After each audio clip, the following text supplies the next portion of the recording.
Warzone खबरों में बात करेंगे गाजा के बाद वेस्ट बैंक पर क्यों है इजराइल की नजर और फिलाडेल्फी कॉरिडोर कैसे इजराइल हमास के बीच सीजफायर में बाधक बन रहा है।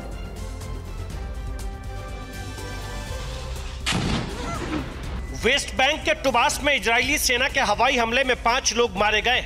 वफा न्यूज एजेंसी के मुताबिक आईडीएफ ने फारा में रिफ्यूजी कैंप में एक युवक की गोली मारकर हत्या कर दी। रॉयटर्स के मुताबिक इजराइल के ड्रोन हमले में 6 लोग मारे गए।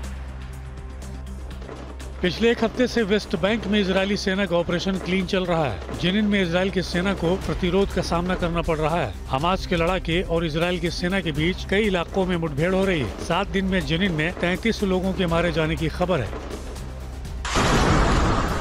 गाजा में इजराइल की सेना ने एक और यूनाइटेड नेशंस के स्कूल पर हमला किया है। स्कूल में शरणार्थी शिविर चल रहा था।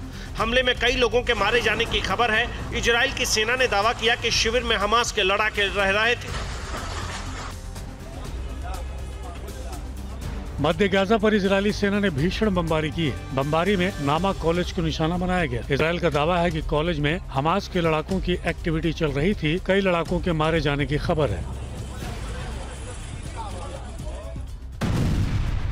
पिछले 24 घंटे के दौरान गाजा में 40 फिलिस्तीनी इजराइल के हमले में मारे गए हैं। फिलिस्तीनी हेल्थ मिनिस्ट्री ने यह दावा किया है गाजा में युद्ध शुरू होने से लेकर अब तक 40,000 से ज्यादा लोग मारे जा चुके हैं।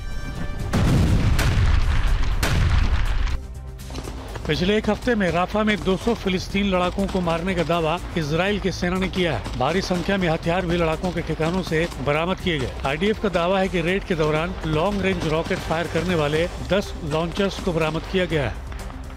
इजरायली सेना के प्रमुख खर्जी हवेली ने गाजा का दौरा किया। इस दौरान उन्होंने इजरायली सैनिकों से कहा कि लक्ष्य हासिल करने तक जंग जारी रहेगी। युद्ध में किसी भी टारगेट को पूरा किए बिना छोड़ा नहीं जाएगा।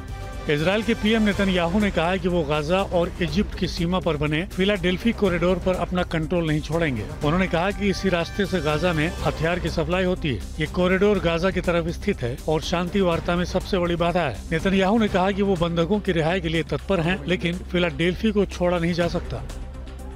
उधर तेल अवीव में लोगों की नेतन्याहू के खिलाफ नाराजगी बढ़ती जा रही है। लोगों का विरोध प्रदर्शन हाल ही में 6 बंधकों के शव मिलने के बाद और तेज हो गया। सैकड़ों लोगों ने सड़क पर मार्च किया और गाजा में सीज फायर करने और बंधकों को छुड़ाने की मांग की।